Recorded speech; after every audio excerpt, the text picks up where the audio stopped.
Theorem number 1. If H is any subgroup of a group G, then prove that product of any two subgroup is always subgroup.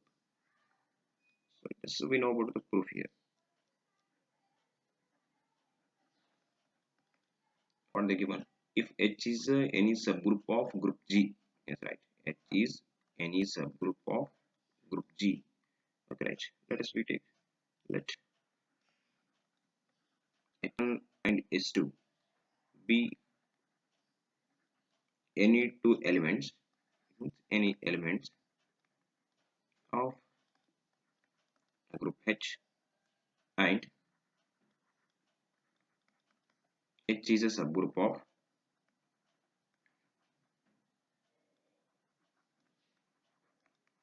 group G. H is a subgroup of group G. Okay, such that we know already. Okay, H1 and H2 be any elements of H. So that's why.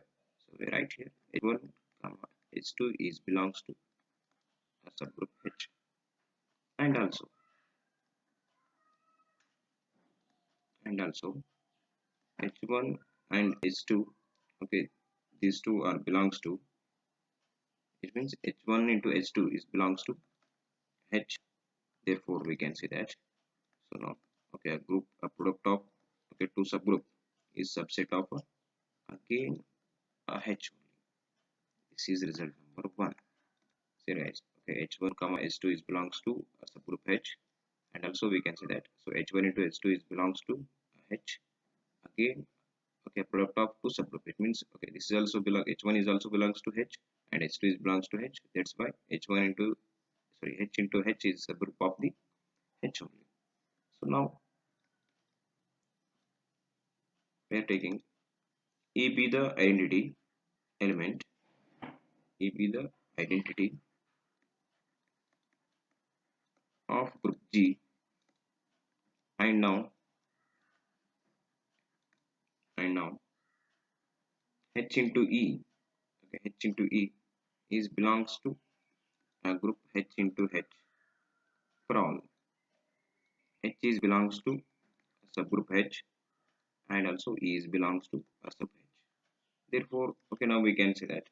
So how you write it is, so H is a subgroup, subset of H into H.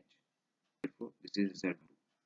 See, here E is the identity element, and here guys, H is belongs to H and E is belongs to H. That's why okay, we can say that from these two.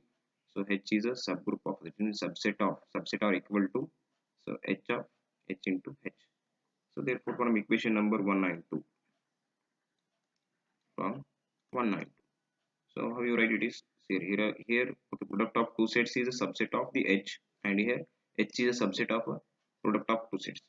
Now okay, when we know about these two, so we can say that when you compare these two equations, so now we can say that therefore H is equal to product of two sets.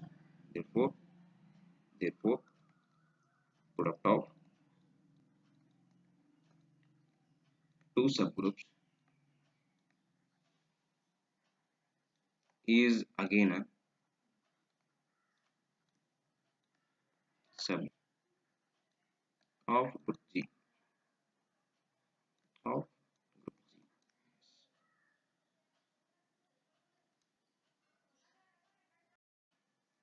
We go for next one theorem, that is prove that the intersection of any two subgroup of a group G is again a subgroup. Okay, just again say. So again prove. So prove that the intersection of any two subgroup. Okay, we are taking first two subgroups now. So let H1 and H2 be any two subgroups of G. Any two subgroups of G. Then see H1 and H2 be any two subgroup of G means, so we know that okay, these two having the one common element, so that's why we can say that. So H1 induction H2 is not equal to empty set, is not equal to empty set because of H1 and H2 are the any two subgroup of G. So that's why so H1 intersection H2 is not equal to empty set, since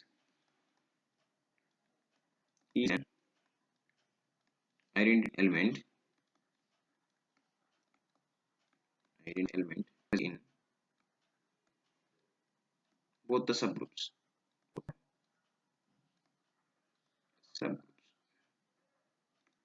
Now, okay, now we are taking, okay, here let A is belongs to H1 and also belongs to S2. Besides that, A is belongs to H1 and S2 because of A is common element of H1 and S2. The next in same, and also B is belongs to H1 and B is belongs to. This implies that.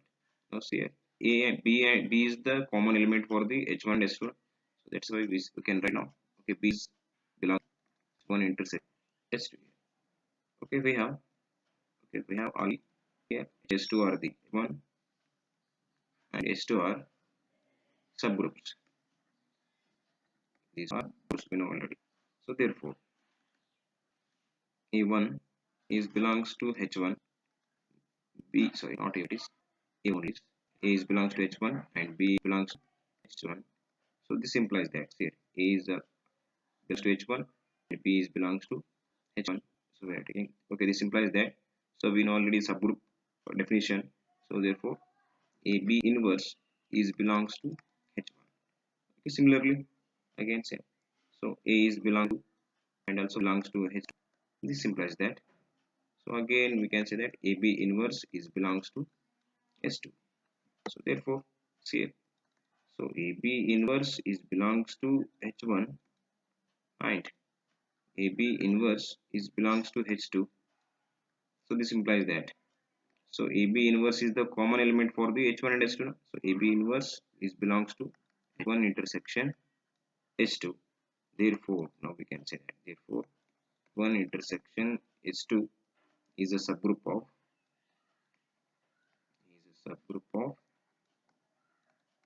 G. Yes, this completes your theorem second.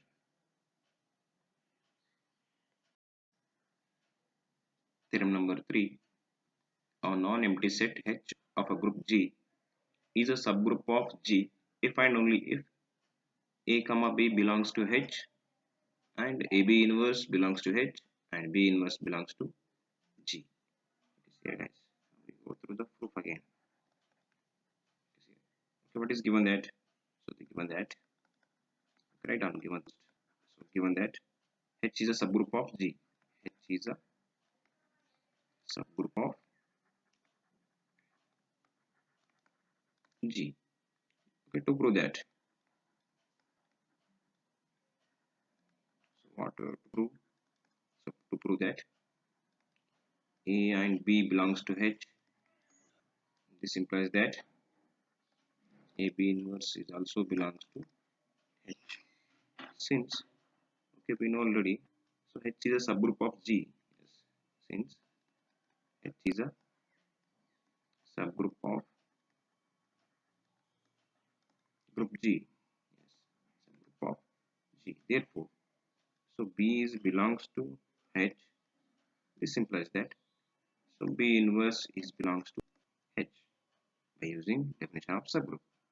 So again, therefore, so now A is belongs to H and B inverse is belongs to H means, so we can say that now. This implies that so A is belongs to H and B inverse belongs to H means, okay, we can say that now. So AB inverse is belongs to H because of reason is H is closed here. H is closed. Okay, this is okay, one right. Then what about B inverse is belongs to H? So we go through the conversely. See, conversely, yes, given AB inverse is belong to H, then we show that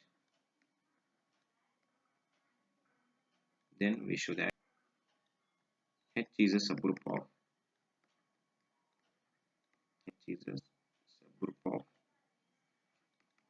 G. Since, okay, we know that A is belongs to H is here. A is belongs to H, and we can write it down. So A is belongs to H, and also A inverse is belongs to H. So by using subgroup definition, H is a subgroup here. Therefore, so now we can say that so A inverse is belongs to H. Over here, put A is equal to B. Otherwise, B is equal to A here. So we get here, and also E is belongs to H here because of okay one element E is belongs to H. Thus, identity elements exist in H. Thus, identity element exist in H. Therefore, we can write it down here. Belongs to H. This implies that E into A inverse is belongs to H. This implies that A inverse is belongs to H. If A is inverse is belongs to H means thus inverse also in a subgroup H. Yes, we can say that. Therefore, we can say that. Thus, inverse is also in a subgroup H. Is also subgroup H. Therefore, H is a subgroup of G. Yes. Therefore, H is a subgroup of G.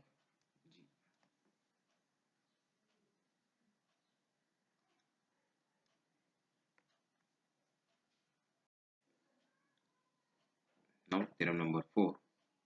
Let G be a group and H be a finite non-empty subset of group G. H is a subgroup of G if and only if AB belongs to H for all A comma B belongs to H. What they given here? The given thing is G be a group and H be a finite non-empty subset. H be a finite non-empty subset. Okay, right? Okay, what they given? Okay, let us given that. Okay, let us given that H is a finite. H is a finite subgroup of G. H is a finite subgroup of G. To prove that,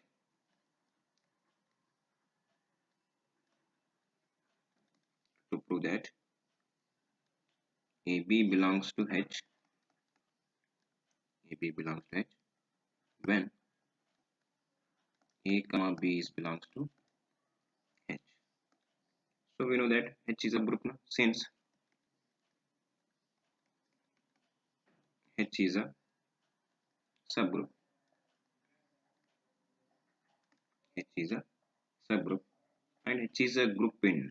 Yes. And H is a group in itself. Yes. Group in itself. We know already the okay subgroup definitions. Yes. H is a group in itself. Therefore, so A is so therefore so now we can say that so A square that is equal to A into A is also belongs to H. Because A is belongs to H. Yes. Now A cube is equal to so now A square into A is belongs to H. Now up to so on.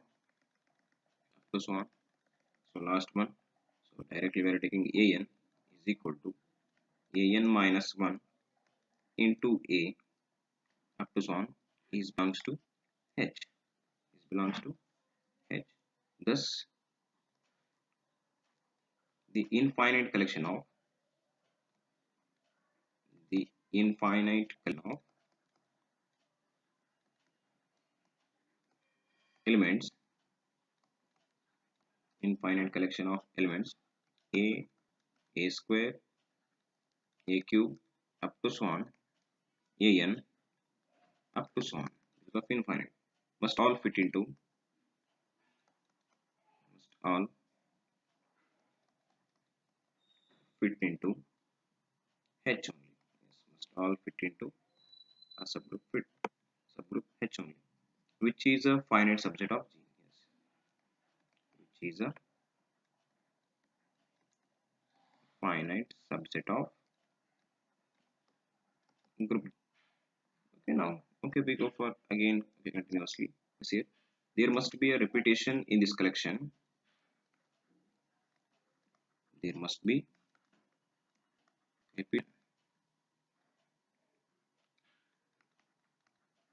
repetitions in this collection.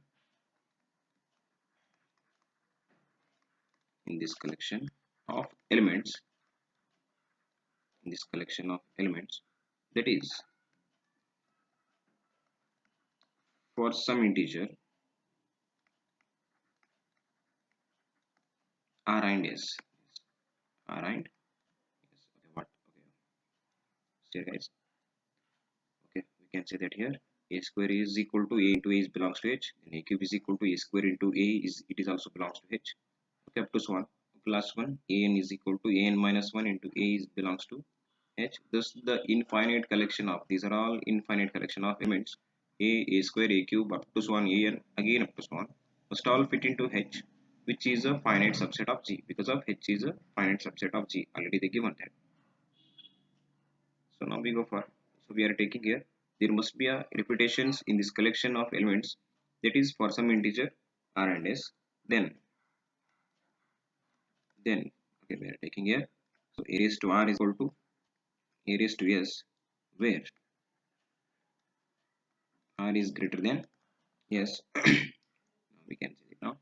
So a raised to r into a raised to minus s is equal to a raised to 0 here. So this implies that a raised to r minus s is equal to a raised to 0. So when you simplify a raised to r into a raised to minus s, we get a raised to r minus s, that is equal to 0. Okay, we know that a raised to 0 is an errant element e.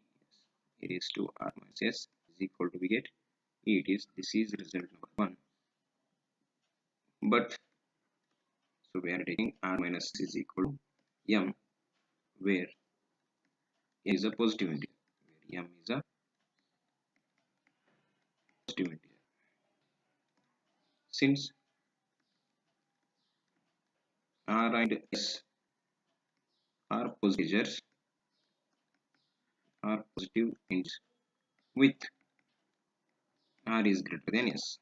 Already r is greater than s.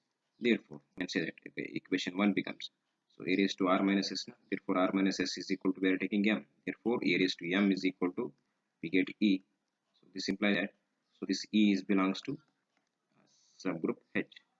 Thus, identity element exists.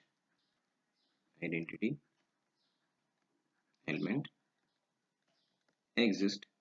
Now, so we are taking, so a raised to r minus s minus 1. This is belong to group h.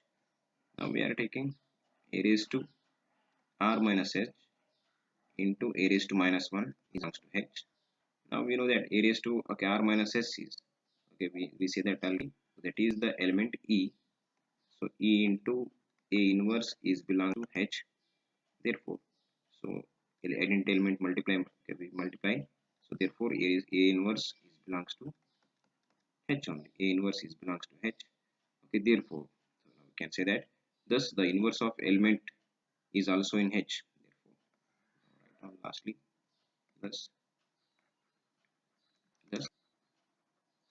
inverse an element is also in h. Inverse element is also in h. Therefore, h is a subgroup g. The subgroup of g.